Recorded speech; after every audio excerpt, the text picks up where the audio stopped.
கிறிஸ்துவுக்குள் மிகவும் பிரியமான தெய்வ பிள்ளைகளே, பரலோகமான நிகழ்ச்சியின் மூலம் உங்களை சந்திப்பதில் என் இருதயம் கர்த்தருக்குள் மிகுந்த மகிழ்ச்சி அடைகிறது.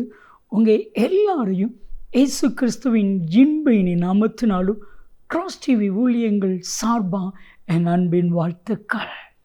இன்றைய பரலோகமான சத்துருக்களுக்கு முன்பாக உயர்த்துவா. பிரியமான தெய்வ பிள்ளைகளே, யாரெல்லாம் நீங்கள் அழிந்து விடுவீர்கள், அவ்வளவுதான் உங்கள் வாழ்க்கை முடிந்து விட்டது அப்படின்னு நினைத்திருக்கிறாங்களோ, அவங்க நடுவில் தான், அவங்களுக்கு முன்பாக தான் கர்த்தர் உங்களை உயர்த்த போகிறார். அப்படியே விசுவாசிங்க. கர்த்தர் சத்துருக்களுக்கு முன்பாக நம்மளை உயர்த்துகிற தேவன். சங்கீதம் 23:5-6 வசனத்தை வாசித்து பாருங்க. சத்துருக்களுக்கு முன்பாக உனக்கு ஒரு பந்தி, சத்துருக்களுக்கு முன்பாக உன்னை மேன்மைப்படுத்துவேன், சத்துருக்களுக்கு முன்பாக உன்னை ஆசீர்வதிப்பேன். என் அன்பு தெய்வ பிள்ளைகளை, யாரெல்லாம் உங்களுக்கு சத்துருவாய் இருக்கிறாங்களோ, யாரெல்லாம் உங்களை வேதனைப்படுத்துகிறார்களோ, காயப்படுத்துகிறார்களோ, அவர்களுக்கு முன்பாக கர்த்தர் உங்களை மேன்மைப்படுத்த போகிறார். ஏன் நீங்கள் கலங்கணும்? சத்துருகளுக்கு முன்பாக தான் கர்த்தர் உங்கள் தலையை உயர்த்த போகிறார்.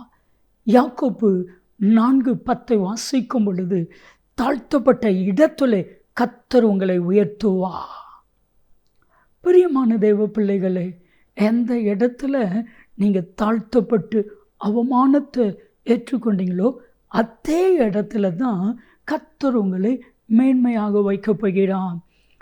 வேதாகமத்தில் ஈசாக்குங்கிற தெய்வ மனிதன் மிகவும் வேதனைப்படுத்தப்பட்டான், மிகவும் கஷ்டப்படுத்தப்பட்டான், மிகவும் தாழ்த்தப்பட்டான், மிகவும் அவமானப்படுத்தப்பட்டான்.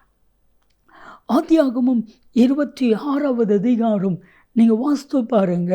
10ஆம் வசனத்திலிருந்து நீங்கள் வாஸ்து பார்த்தீங்கன்னா, 13-14 வசனங்களை நீங்கள் வாஸ்து பார்த்தீங்கன்னா, 20-21 வசனங்களை நீங்கள் வாஸ்து பார்த்தீங்கன்னா, அபிமெலேக்கு அவன் மேல் பொறாமை கொண்டு அவனை ஊரை விட்டு துரத்துறாங்க.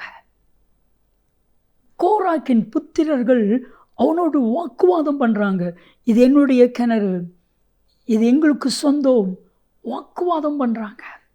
ஆனால் யார் விரட்டினார்களோ, யார் வாக்குவாதம் பண்ணினார்களோ, யார் சண்டை போட்டாங்களோ, அவங்க நடுவில் கர்த்தர் உயர்த்தினா.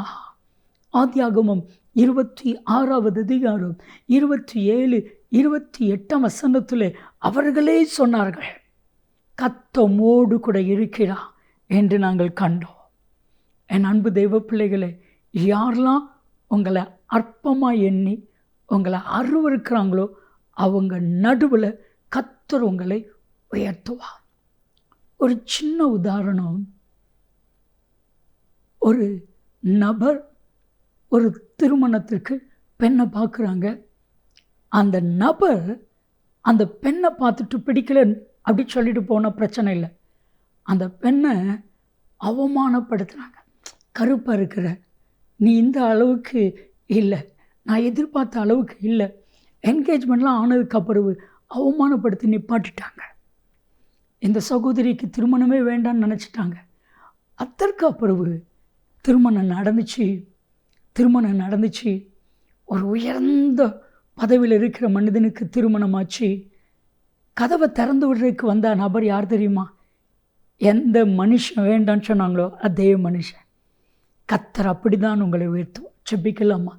தகப்பனே, சத்துருகளுக்கு முன்பாக இவர்களை உயர்த்தும் இயேசு கிறிஸ்துவின் நாமத்தில் செபிக்கிறோம் ஜீவனுள்ள பிதாவே. ஆமென், ஆமென். நன்மையும் கிருபையும் ஆசீர்வாதங்களும் நிச்சயமாக உங்களை தொடரும்.